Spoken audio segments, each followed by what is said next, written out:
कहानी की शुरुआत में हम एक ब्लैक आदमी को देखते हैं जो कि एक सुनसान मोहल्ले से गुजर रहा होता है और रास्ता भटक जाता है। तभी अचानक उसके पास एक व्हाइट कार आती है और उसका पीछा करने लगती है। अब जैसे ही वो आदमी मुड़कर वापस जाने लगता है तभी अचानक कोई अनजान शख्स पीछे से आकर इसको बेहोश कर देता है और फिर उसे कार की डिक्की में डालकर वहाँ से निकल जाता है। इसके बाद हम एक कपल क्रिस और रोज को देखते हैं। क्रिस एक काफी अच्छा फोटोग्राफर है। आज क्रिस थोड़ा नर्वस है क्योंकि वो रोज के पेरेंट्स से पहली बार मिलने जाने वाला है। दरअसल रोज ने अपने घर वालों को ये नहीं बताया है कि उसका बॉयफ्रेंड एक ब्लैक है, लेकिन रोज उसे समझाती है कि उसके पेरेंट्स काफी पढ़े लिखे हैं और उन्हें इंसान के कलर या जात से फर्क नहीं पड़ता। इसके बाद ये दोनों ही रोज के घर निकल पड़ते हैं। रास्ते में क्रिस स्मोक करने की कोशिश करता है, तब रोज उसकी सिगरेट बाहर फेंक देती है क्योंकि ये सेहत के लिए अच्छा नहीं है। इसके बाद क्रिस अपने एक दोस्त को कॉल करता है जो कि एक डिटेक्टिव है और उसे बताता है कि वो रोज के घर वालों से मिलने जा रहा है। तभी अचानक रास्ते में इनकी कार के सामने एक हिरन आ जाता है जिससे उस हिरन की मौत हो जाती है। अब यहाँ पर पुलिस भी आ जाती है और पुलिस वाला क्रिस की आईडी मांगता है, जिस पर रोज गुस्सा हो जाती है क्योंकि ड्राइव वो कर रही थी। दरअसल ये क्रिस से आईडी इसलिए मांग रहा होता है क्योंकि वो एक ब्लैक होता है, लेकिन ये क्रिस के लिए रोज की बात है। इसके बाद ये रोज के घर पहुंच जाते हैं जहां हम रोज के पेरेंट्स डीन और मिसी को देखते हैं जो कि दिल खोलकर क्रिस का वेलकम करते हैं। डीन तो ये भी कहता है कि अच्छा हुआ कि तुमने उस हिरन को मार दिया क्योंकि उनकी तादाद कुछ ज्यादा ही बढ़ गई है। इसके बाद डीन क्रिस को घर का टूर कराने लगता है और उसे अपने फादर की तस्वीर दिखाता है जिन्होंने ओलंपिक में रेस की होती है, लेकिन वो रेस एक ब्लैक प्लेयर ने जीत ली थी। फिर वो उसे उसकी वाइफ का रूम दिखाता है जो कि एक दिमाग की डॉक्टर है और डीन खुद भी एक न्यूरो सर्जन है। टूर के दौरान क्रिस इनके माली वॉल्टर और कुक जॉर्जिना को भी देखता है जो कि दोनों ब्लैक हैं। अब इससे पहले कि क्रिस सोचता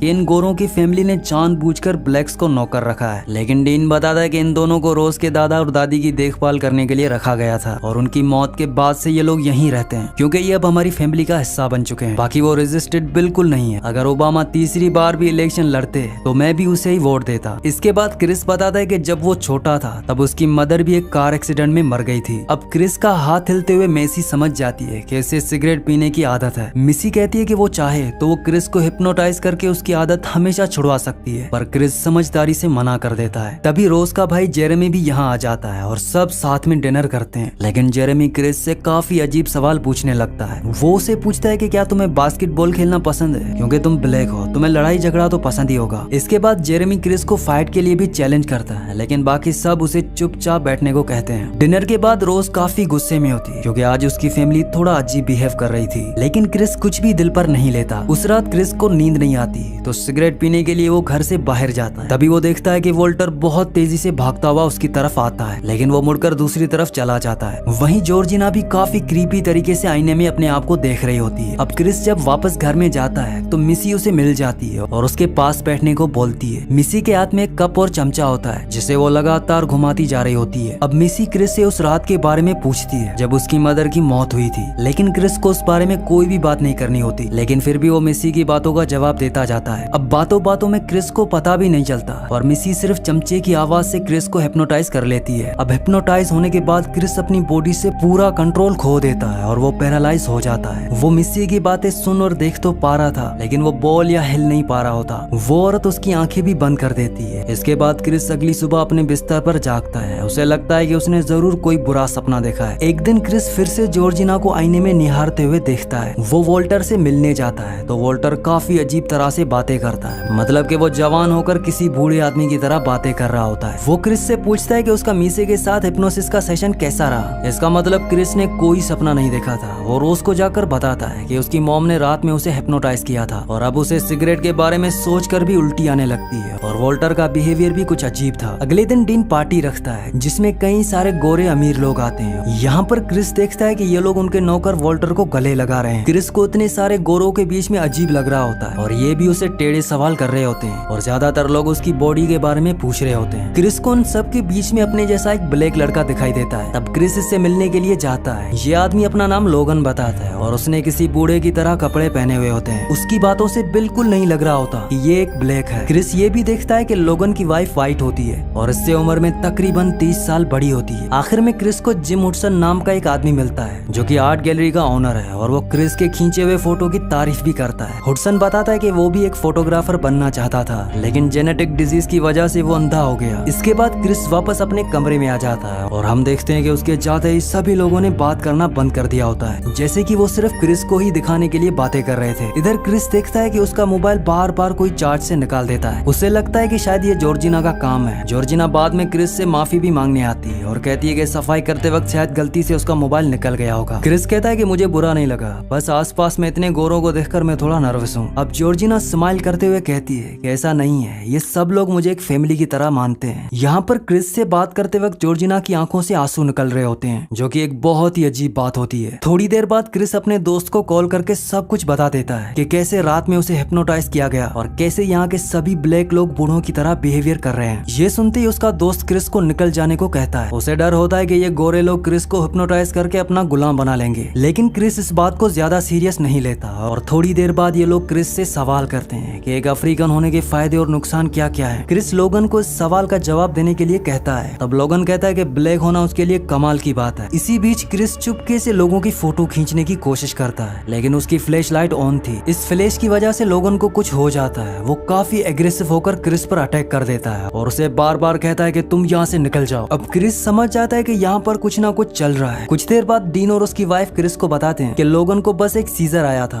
और अब वो बिल्कुल ठीक है और सबसे माफी मांगकर यहाँ से चला जाता है। अब क्रिस और रोज भी घर से थोड़ा दूर लेक के पास आ जाते हैं, जहाँ क्रिस रोज को बताता है कि उसे यहाँ बिल्कुल भी अच्छा नहीं लग रहा। इनमें थोड़ी देर बहस होती है और फिर क्रिस बताता है कि जिस दिन उसकी मॉम का एक्सीडेंट हुआ था उस दिन वो काफी देर तक मरी नहीं थी। अगर वो टाइम रहते पुलिस को कॉल कर देता तो आज वो जिंदा होती। रोज उसे कन्फर्ट करती है और कहती है कि वो दोनों यहाँ से जल्दी निकल जाएंगे। इसी बीच सभी गोरे लोग एक साइलेंट ऑक्शन कर रहे होते हैं, जिसमें किसी और को नहीं बल्कि क्रिस को बेचा जा रहा होता है। ये ऑक्शन जिम हुडसन जीत जाता है। क्रिस और रोज घर वापस आते हैं, तब तक सभी मेहमान जा चुके होते हैं। क्रिस अपने कमरे में जाकर लोगन का फोटो अपने दोस्त को सेंड करता है। उसका दोस्त उसे जल्दी कॉल करके बताता है कि आदमी लोगन नहीं बल्कि आंद्रे है, जिसे ये दोनों एक पार्टी में मिले थे। दरअसल लोगन वही आदमी होता है जो मूवी की शुरुआत में किडनैप हो गया था और वो 6 महीनों से मिसिंग था। इतने में ही क्रिस की मोबाइल की बैटरी खत्म हो जाती है और वो रोज से कहता है कि हमें यहाँ से जल्द निकलना होगा, तुम जल्दी से कार की चाबी ढूंढो। तभी क्रिस कुछ नोटिस करता है। वो देखता है कि रोज की अलमारी खुली हुई होती है। क्रिस को उसमें एक बॉक्स मिलता है जिसमें उसके अंदर कई सारे एक्स बॉयफ्रेंड्स की तस्वीरें रखी होती हैं। रोज के जितने भी एक्स बॉयफ्रेंड्स होते हैं वो सभी ब्लैक थे, जबकि रोज ने कहा था कि क्रिस उसका पहला ब्लैक बॉयफ्रेंड है। इसके बाद इन फोटोज में क्रिस को उनके नौकर वोल्टर और मेड जॉर्जिना की फोटो भी मिलती है और साथ में लोगन यानी आंद्रे की भी पिक्चर होती है। अब क्रिस जल्दी से नीचे जाता है, लेकिन रोज का भाई उसका रास्ता रोककर आगे खड़ा हो जाता है और डीन और मिसी भी उसे घेर लेते हैं। क्रिस चिल्लाते हुए रोज से कार की चाबी मांगता है, लेकिन रोज दिखाती है कि कार की चाबी शुरू से ही उसी के पास थी, लेकिन वो क्रिस को चाबी नहीं देती। अब क्रिस यहाँ से भागने की कोशिश करता है, लेकिन वो औरत कप और चमचा बजाती है, जिसे क्रिस सुनते ही पैरालाइज हो जाता है। ये तीनों उसकी बॉडी को कहीं ले जाने लगते हैं। अगले दिन क्रिस का दोस्त उसे कॉल करता है, लेकिन क्रिस कॉल नहीं उठाता।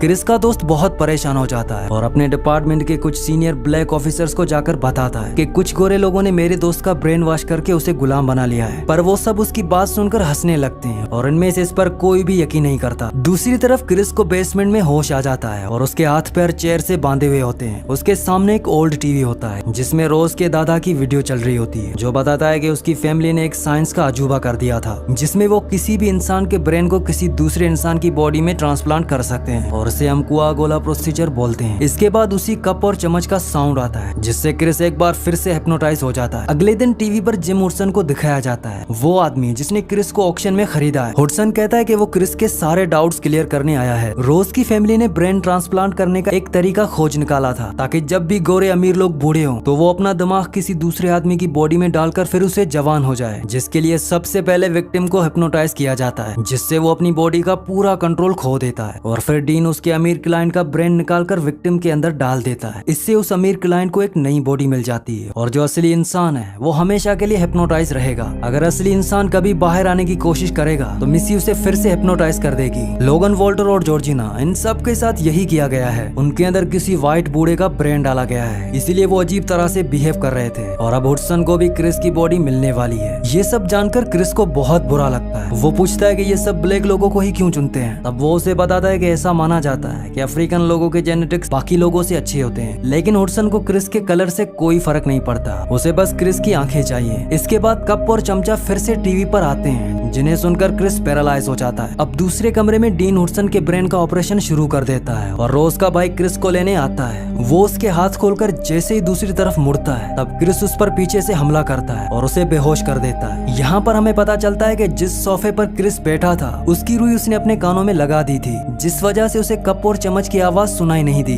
डीन अपने बेटे को ढूंढता हुआ बाहर आता है तो क्रिस उस पर भी हमला कर देता है और उसे भी मार देता है। बाहर जाते हुए क्रिस को वो औरत दिखाई देती है जो अपने कप और चम्मच की तरफ जल्दी से भागती है, पर क्रिस उस कप को तोड़ देता है। वो औरत उस पर हमला करती है, लेकिन क्रिस उसे भी मार देता है। अब क्रिस बाहर जाने ही वाला होता है, तभी रोज का भाई उस पर हमला कर देता है और हेडलॉक लगाकर उसे बेहोश करने की कोशिश करता है, पर क्रिस उसकी टांग पर स्टैप करके उसके हेड पर बहुत बार लातों से मारता है, जिससे जेरेमी की भी मौत हो जाती है। रोज ऊपर बैठकर गाने सुन रही होती है। दरअसल उसने हेडफोन्स लगाए होते हैं, इसीलिए उसे कुछ भी पता नहीं चलता कि नीचे क्या हो रहा है। इसके बाद क्रिस जेरेमी की कार लेकर वहाँ से जाने लगता है, लेकिन तभी जॉर्जिना कार से टकरा जाती है, जिससे वो जख्मी हो जाती है। तब क्रिस बाहर आकर उस कार में बैठता है और यहाँ से निकलने लगता है। थोड़ा आगे जाने के बाद जैसे ही जॉर्जिना को होश आता है तो वो क्रिस पर चिल्लाने लगती है कि तुमने मेरी सारी फैमिली को मार दिया। यहाँ पर क्रिस को पता चल जाता है कि जॉर्जिना, जिसे वो एक गुलाम समझ रहा था, वो असल में रोज की दादी होती है। इसके बाद वो क्रिस पर हमला करने की कोशिश करती है, जिस वजह से गाड़ी पेड़ से टकरा जाती है, जिसमें जॉर्जिना और दादी की मौत हो जाती है। इस एक्सीडेंट में क्रिस बहुत ज्यादा जख्मी हो जाता है, लेकिन अब यहाँ पर रोज भी पहुंच जाती है, जिसके हाथ में राइफल होती है। उसके साथ उसका दादा यानी वोल्टर भी होता है। वोल्टर भागकर क्रिस को पकड़ लेता है और जोर से उसका गला दबाता है, जिससे क्रिस लगभग मरने ही वाला होता है। लेकिन तभी क्रिस के दिमाग में एक आइडिया आता है। जैसे ही वो अपने मोबाइल की फ्लैश चलाता है तब असली वोल्टर नॉर्मल हो जाता है। अब तक रोज को ये पता नहीं होता